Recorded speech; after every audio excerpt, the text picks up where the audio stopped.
Welcome to Tripura Info News Update. আপনাদের সবাইকে অভিনন্দন। আমাদের ডিএফআই রাজ্য কমিটির সভাপতি কমরেড পলাশ ভৌমিক, টিআইএফআই কেন্দ্রীয় কমিটির সভাপতি কৌশিক রায়দা বর্মা এবং আমাদের ডিএফআই রাজ্য সম্পাদক মণ্ডলীর দুজন সদস্য শান্তনু দেব এবং আব্দুল আজিজ উপস্থিত আছেন। আমরা মূলত যে বিষয় নিয়ে আজকে সাংবাদিক সম্মেলন আহ্বান করেছি, আপনারা ইতিমধ্যেই জানেন যে মূলত কর্মসংস্থানের দাবিতে দুর্নীতি, জঙ্গলের রাজত্ব অবসানের প্রশ্নে এবং রাজ্য জুড়ে ভয়াবহ যে নেশা এবং নেশা কারবারিদের বিরুদ্ধে প্রশাসনকে কঠোর পদক্ষেপ গ্রহণের দাবি জানিয়ে আমরা দুদফার ব্যাপক কর্মসূচি সমস্ত অংশের মানুষকে নিয়ে আমরা গোটা রাজ্যে সংগঠিত করেছি। ইতিমধ্যেই প্রথম দফায় আমরা বিভিন্ন ছোটো ছোটো মিছিল বিভিন্ন অঞ্চল এলাকায় এবং মুখ্যমন্ত্রীর নিকট গণচিঠি প্রেরণ এই কর্মসূচি প্রথম দফায় আমরা করি। দ্বিতীয় দফায় এই দাবিতে আমরা প্রতিটা মহকুমাতে সমস্ত অংশের মানুষকে নিয়ে আমরা ব্যাপক পদযাত্রা সংগঠিত করেছি এবং এই ব্যাপক পদযাত্রা গোটা রাজ্যে প্রায় সমস্ত অংশের মানুষের কাছে আমরা রেখাপাত করতে পেরেছি। ব্যাপক অংশের নতুন ছেলেমেয়েরা এই প্রশ্নে আমাদের মিছিলে সামিল হয়েছেন, পদযাত্রায় অংশগ্রহণ করেছেন এবং এই পদযাত্রা যখন সংগঠিত করি তখন সব রাজ্যের বিভিন্ন অংশে নানা স্তরের মানুষের দিক থেকে আমাদের কাছে আহ্বান ছিল।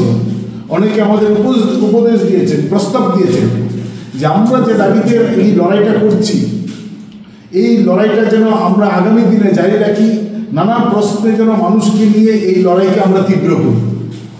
এই ভাবনায় আমরা দুটা সংগঠন ডিএফ এবং টিএফ আমরা আলোচনা করেছি, আলোচনা করে ঠিক করেছি আমরা তৃতীয় দফায় আন্দোলনে আমরা যাব এপ্রিল এবং মে মাসের মধ্যে এবং সুনির্দিষ্টভাবে বেকারদের কর্মসংস্থান, তার বাইরে প্রান্তিক মানুষের কাজের সুযোগ তৈরি করা, তার সঙ্গে গোটা রাজ্যে যে ভয়াবহ দুর্নীতি এবং জঙ্গলের রাজত্ব চলছে তার অবসান করানো এবং গোটা রাজ্য নেশায় ভাসিয়ে দেওয়া হচ্ছে পরিকল্পিতভাবে সরকার এবং শাসক দলের দিক থেকে।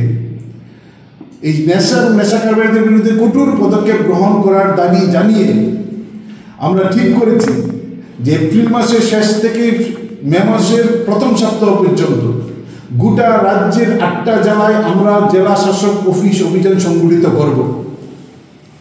ইতিমধ্যেই প্রতিটা জেলাতে আমাদের এই কর্মসূচির চূড়ান্ত প্রস্তুতি চলছে।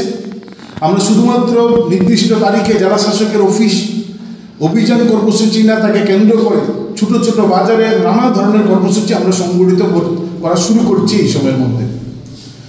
ফলে আমরা মনে করি যে আমরা যে দাবিতে লড়াই করছি এই দাবিগুলো এই সময় রাজ্যের প্রতিটা মানুষের সবচেয়ে গভীরতর সমস্যা, জ্বলন্ত সমস্যা, এই সমস্যার সমাধানের প্রশ্নে আমাদের লড়াই এবং এই লড়াইয়ে আমরা সব অংশের মানুষের সহযোগিতা আমরা চাইছি। আমরা দেখছি যে এই রাজ্যের বিজেপি সরকার আসার আগে 2017 সালে তারা পুরো রাজ্যে ঘুরে ঘুরে মিথ্যার বন্যা ভাসিয়ে দিয়েছিলেন এবং রঙিন একটা ফুলঝুরি তৈরি করেছিলেন। 7 লক্ষ বেকার এবং লক্ষ লক্ষ শূন্যপদ। এই কথা যখন বলে সরকারে আসতেন 2019 সালে বিধানসভায় প্রথম বিজেপি সরকার অধিবেশনে মাননীয় তৎকালীন বিধায়ক সুদম দাসের এক প্রশ্নের জবাবে সেদিন বলা হয়েছিল, বিধানসভায় তথ্য দিয়েছিলেন রাজ্যের মোট শূন্যপদের সংখ্যা হচ্ছে মাত্র 17,000। 2019 সালে বিজেপি সরকারের 2018 সালে বিজেপি সরকারের প্রথম বিধানসভা অধিবেশনে যে রাজ্যের মোট সরকারি দপ্তরের শূন্যপদ হচ্ছে প্রায় 17,000। আর এই মার্চ মাসে 2025 সালের মার্চ মাসে যে তথ্য আমাদের রাজ্য সরকার দিয়েছেন, সরকারের মন্ত্রীর বিভিন্ন দপ্তর দিয়েছেন, সেখানে শূন্যপদের সংখ্যা হচ্ছে প্রায় 50,000, প্রায় 50,000 শূন্যপদ। এবং সেখানে আমরা দেখেছি যে শিক্ষা দপ্তরে শুধুমাত্র 10,000-এর উপর শূন্যপদ করে আছে, নিয়োগ করছেন না সরকার। আমাদের Subscribe to Tripura Info and press the bell icon so that you never miss any latest updates and news on Tripura.